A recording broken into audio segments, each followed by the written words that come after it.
चूल्हे पे जैसे ही आप इलायची रखेंगे तो इससे आप हैरान हो जाएंगे। तो इसके साथ ही मैं और भी आपको ऐसी टिप्स बताऊंगी। चलो चलते हैं हमारी टिप नंबर 1 की तरफ। अस्सलाम वालेकुम, कैसे हैं आप सब? जहां रहें खुश रहें, आबाद रहें। टिप नंबर हमारी 1 जो है वो इस तरह गोश्त से रिलेटेड है। जब भी हम गोश्त फ्रीज़ करते हैं तो इसमें जो सारा ईद का जो गोश्त ख़ास तौर पे होता है, इसमें बहुत ज़्यादा ब्लड होता है। जो ब्लड की वजह से जो भी इसका टेस्ट है वो ऐसा नहीं बनता जैसा हम पहले गोश्त लेके आते हैं। तो इसको जो है वॉश करना बहुत ही ज़्यादा मुश्किल भी लगता है। इस बाज़ जो है कसाई लोग कहते हैं कि इनको वॉश ना किया जाए तो फिर ये बड़ा ही टेस्टी बनता है, लेकिन नहीं।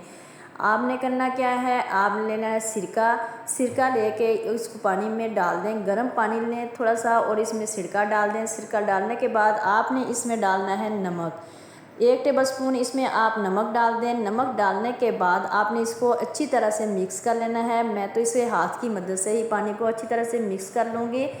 आप किसी स्पून की मदद से मिक्स कर लें, लेकिन मैं इसे हाथ की मदद से ही मिक्स करूँगी। मिक्स करने के बाद मैं इसमें गोश्त जो है वो डाल दूँगी, क्योंकि जो 5 मिनट आप इसमें आप जो है वो गोश्त को पड़ा रहने दो, तो इससे आपका जो भी आपके गोश्त में जितना भी ब्लड है वो सारा निकल जाएगा। और इस तरह से आपके गोश्त का टेस्ट जो है वो बिल्कुल बाज़ार से जिस तरह हम गोश्त ताज़ा ताज़ा बकरी का लेके आते हैं तो वो बिल्कुल बनेगा। तो जैसे गोश्त कुर्बानी का हो या अकीके का गोश्त है, तो इससे गोश्त का टेस्ट जो है वो सही तरह से इसमें बाज़ का स्मेल सी आती रहती है, क्योंकि इसमें सारी जो स्मेल होती है वो सिर्फ ब्लड की वजह से होती है। तो ये देखें सारा जो ब्लड है वो इस तरह से निकल रहा है। आपने इसको तकरीबन 5 मिनट इसमें डिप करके रखना है। 5 मिनट डिप करने के बाद आपको मैं दिखाऊंगी कि ये कैसा हो जाएगा। सारा जो इसकी रेडनेस है वो ख़त्म हो जाएगी और सारा ब्लड जो है वो निकल जाएगा। तो आपने इसको इसी तरह से डिप करेंगे, थोड़ी बहुत जो चर्बी है जो भी है इसमें जो है वो सारा कुछ निकल जाएगा। ये देखें मैंने इसको साफ़ कर लिया है। अब इसको किसी आप बस टोकरी में डाल लें तो ये देखें बहुत ही अच्छी तरह से साफ़ हो गया, सारा ब्लड निकला है। टिप नंबर 2 जो है वो भी आपके लिए बहुत ही है कि बाज़ कात हम इस तरह से माचिस की जो लेते हैं तो बहुत ही माचिस बारिश की वजह से ख़राब हो जाती है, वो नमी की वजह से। तो ये टिप आपके लिए बहुत ही कारआमद है। आपने करना क्या है कि इस तरह जब भी आपकी माचिस जो है वो ख़राब हो जाए जब नमी की वजह से, तो इस तरह आपने टूथपेस्ट ले लेना है कोई भी और इसके ऊपर लगा के आपने इसको खुश्क कर लेना है। खुश्क करने के बाद मैं आपको बताऊंगी आपने क्या करना है। ये देखिए मैंने इस तरह से इसको खुश्क कर लिया है। खुश्क करने में इसे 10 मिनट कम से कम लगेंगे। फिर आपने इसको इस तरह मैं आपको खुश्क करने के बाद मैं दिखाऊंगी कि ये देखिए मैंने पानी भी ले लिया है। आप इस तरह बाउल में छोटे से में पानी लेके फिर मैं आपको इस तरह दिखाऊंगी कि मैं इसको बाद में आपको किस तरह जला के दिखाती हूँ। ये देखें माचिस जो है वो बिल्कुल जल गई हैं, मैंने पानी में डिप करके आपको ये दिखाई हैं। तो इस ये टिप नंबर मेरी आपके लिए बहुत ही कारआमद है। टिप नंबर मेरी 3 जो है वो भी आपके लिए बहुत ही फ़ायदेमंद है। इस तरह की आपने बोतल ले लेनी है और आपके घर में जब भी कॉटन लेके हम आते हैं वो शॉपर में पड़ी हुई या वैसे हम रख देते हैं वो बहुत ही ख़राब हो जाती है। मिट्टी गर्द और जो भी है इसके ऊपर पड़ जाती है और जब हम इससे कोई ज़ख़म वगैरह कोई या हम लगाते हैं चीज़ अपने ज़ख़म पे तो इससे हमें कभी भी ज़रूरत पड़ती है तो वो बहुत ही जरासीम जो हैं इसके ऊपर लग जाते हैं। तो ये देखें बोतल को मैंने इस तरह से कट कर लिया है। अब मैं कॉटन को इसके अंदर डाल दूँगी। तो ये बहुत ही अच्छा सा ये देखें मैं हमारा जो ऑर्गेनाइज़र है वो बन गया है। इससे हमारी कॉटन जो है वो बहुत सेफ रहेगी और देखने में भी खूबसूरत लगेगी और जितनी कॉटन आपको चाहिए होगी आप इससे निकाल सकते हैं और आराम से इसको निकाल के आप इस्तेमाल कर सकते हैं। ये देखें आप इसको इसके अंदर डाल लें और जितनी आपको चाहिए हो आप इससे निकाल के इस्तेमाल कर लें और इसको सीधा खड़ा कर दें। आप इसे बाहर अपने अलमारी में भी यहाँ आप सामने कहीं रख लें तो आपको आसानी से ये मिल भी जाएगी। इस तरह से इसके ऊपर कोई भी मिट्टी गर्द वगैरह कुछ भी नहीं पड़ेगा और ये बहुत ही सेफ होगी और कोई भी जरासीम जो है वो इसके ऊपर नहीं लगेंगे, क्योंकि बोतल जो है वो भी मैंने अच्छी तरह से धो के साफ़ कर ली थी। और आप इस तरह से इसको रख लें तो कोई मिट्टी वगैरह इसके अंदर नहीं जाएगी। तो ये कैसी लगी टिप आपने मुझे ज़रूर बताना है। तो टिप नंबर मेरी 4 जो है वो भी आपके लिए बहुत ही एक आरामद है। आपने इस तरह आलू ले लेना है, आलू को आपने 2 पार्ट में कर लेना है। जब आप इसे कट कर लेंगे, आलू हमारे बहुत से काम आता है, हमारी छाइयों और टैनिंग के लिए भी काम आता है। लेकिन आज मैं आपको इसका ऐसा इस्तेमाल बताऊंगी कि आप हैरान रह जाएंगे। आपने इस पर कोई सा भी पेस्ट ले लें, तो मैंने इस पर कोलगेट का पेस्ट इस्तेमाल कर लिया है और कोलगेट का पेस्ट इस्तेमाल लगाने के बाद मैं इसको इस तरह से इसके ऊपर अच्छी तरह से लगा लूँगी। लगाने के बाद फिर मैं आपको दिखाती हूँ कि मैं क्या करती हूँ।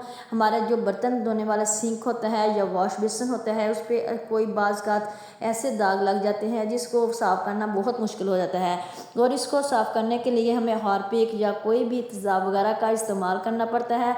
आप इसको इसके मदद से पहले आप लगा लें इसके ऊपर टूथपेस्ट, फिर आप थोड़ा सा हल्का सा सरफ वगैरह भी लगा सकते हैं। इसको सरफ लगाने के बाद आप इसको आलू की मदद से इस तरह से लगाएं, तो आपका जो भी सिंक वगैरह है, जो भी या आपका वॉश बेसिन वगैरह है, तो इस तरह इसकी आप डीप क्लीनिंग जो है वो अच्छी तरह से कर सकते हैं। कोई भी दाग धब्बा, कोई चीज़ भी इसके ऊपर आपको नज़र नहीं आएगी। मैं अभी आपको लाइव करके दिखा रही हूँ। आंधियों का मौसम है, बहुत ज़्यादा आंधी चलती रहती है, तो इस तरह से मिट्टी जो है ऊपर जम जाती है और बहुत ज़्यादा इसके ऊपर निशान भी पड़ जाते हैं। ये देखिए, मैंने इसके साथ आपको ये बहुत ही अच्छा सा वॉश बेसिन जो है क्लीन करके दिखाया है। आप भी इसके लिए को साफ़ कर सकते हैं। ना तो आपको किसी हार्पिक की ज़रूरत पड़ेगी और ना ही आपको किसी तेज़ाब वगैरह की ज़रूरत पड़ेगी। तो अगली टिप जो मेरी है, टिप नंबर 5, वो है इस तरह आपने चूल्हे को गर्म कर लेना है, क्योंकि बाज़ का जब हमें इलायची को कहीं पर पाउडर बनाने की ज़रूरत पड़ती है, तो ये भी नमी की वजह से या बहुत सी इस तरह से इनको पीसना जो है वो बहुत मुश्किल होता है। आपने चूल्हे को पहले हल्का सा गर्म कर लेना है। गर्म करने के बाद आपने इस तरह से इलायची को चूल्हे के ऊपर रख देना है, तो ये बहुत ही अच्छी तरह से ये गर्म हो जाएंगी। और फिर आपको इस तरह से इनको आप ग्राइंड कर लें या आप हमदस्ते में इसको अच्छी तरह से पीस लें, तो ये इसके दाने जो हैं आप निकाल के तो इनको पीस सकते हैं। नहीं तो ये वैसे इतने बारीक नहीं पीसे जाएंगे। तो ये देखें, मैंने इनको इसके ऊपर अच्छी तरह से सारे को लगा दिया है और आप इस देख लें, इस बिल्कुल खुश्क हो गया है। इसकी जो भी नमी है, जो भी इसकी सीलन है, तो वो सारी ख़त्म हो जाएगी। आप इसको इस तरह से लगा लें। और क्योंकि चूल्हा हमारा जो होता है वो खाना पकाने के बाद जो काफ़ी गर्म होता है, तो इसके ऊपर आप जब रखेंगे ना, तो तकरीबन 1-2 मिनट रखने के बाद ही ये बहुत ही अच्छी तरह से इसकी जो भी नमी वगैरह है वो ख़त्म हो जाएगी। और फिर आपने इसको क्या करना है, आपने इसको रखने के बाद फिर जब रखेंगे तो ये बिल्कुल भी नमी इसकी सारी ख़त्म होगी। तो आप इसको ग्राइंड कर लें या फिर आप इसको खबंदस्ते में पीस लें। इसका बहुत ही अच्छा सा जो है वो पाउडर बन जाएगा और आप इसको जहाँ मर्ज़ी जिस चीज़ में चाहें आप इस्तेमाल कर सकते हैं। तो ये देखिए, मैंने भी ऐसे ही इनको इस तरह कर लिया है। लेकिन जब आप इसको तवे वगैरह पे करेंगे तो ये इसके छिलके जो हैं वो ऊपर से जल जाएंगे। इस तरह ये बहुत ही बेस्ट तरीका है आपके लिए। तो इसके लिए आपने ऐसा ही इसको इस्तेमाल करना है। तो इस तरह से आपकी जो भी इलायचियाँ हैं वो बिल्कुल उसकी जो टेस्ट है बहुत अच्छा आएगा और आपका जो टेस्ट है वो दोबाला हो जाएगा। इस तरह से ये देखें, मैंने सबको उठा लिया है और मैं अब इसको दोबारा अब ग्राइंड कर लूँगी और ग्राइंड करके इसका पाउडर बना लूँगी। टिप नंबर मेरी 6 जो है वो इस तरह ग्लास स्टोव के से रिलेटेड है। ग्लास स्टोव को साफ़ करना बहुत ही मुश्किल होता है, क्योंकि ग्लास स्टोव जब हम आगे पीछे करते हैं तो वो ये बहुत वज़नी होते हैं। इनको साफ़ करने का मैं ऐसा आपको टिप बताऊंगी कि जब भी आप आगे पीछे करेंगे इनको, तो इनको आपको उठाना नहीं पड़ेगा। आपने करना क्या है, इस तरह की एक बोतल ले लेनी है और बोतल के आपने एक बोतल नहीं लेनी है, आपने 2-3 बोतल ले लेनी है। जितने इसके कैप हैं आपने उतार लेने हैं और आपने चूल्हे के नीचे वाले जो इसके लगे होते हैं उसमें आपने ये देखें इस तरह इसके नीचे रख देने हैं। जब भी आपने चूल्हे को आगे पीछे करना हो, तो जब आप इसको आगे पीछे करेंगे तो इनकी मदद से आप ये देखें चूल्हा बिल्कुल आसानी से आगे पीछे हो जाएगा। ना तो आपको कभी चूल्हा ऊपर करना पड़ेगा और ना ही कहीं आपको उठाना पड़ेगा। तो ये देखें कितनी अच्छी तरह से मैंने चूल्हे को आगे पीछे कर लिया है। सफाई करना भी आसान हो जाता है। इसके साथ ही अगर आप मेरे चैनल पर न्यू हैं, मेरे चैनल को लाइक, सब्सक्राइब और शेयर लाजमी कर दीजिए।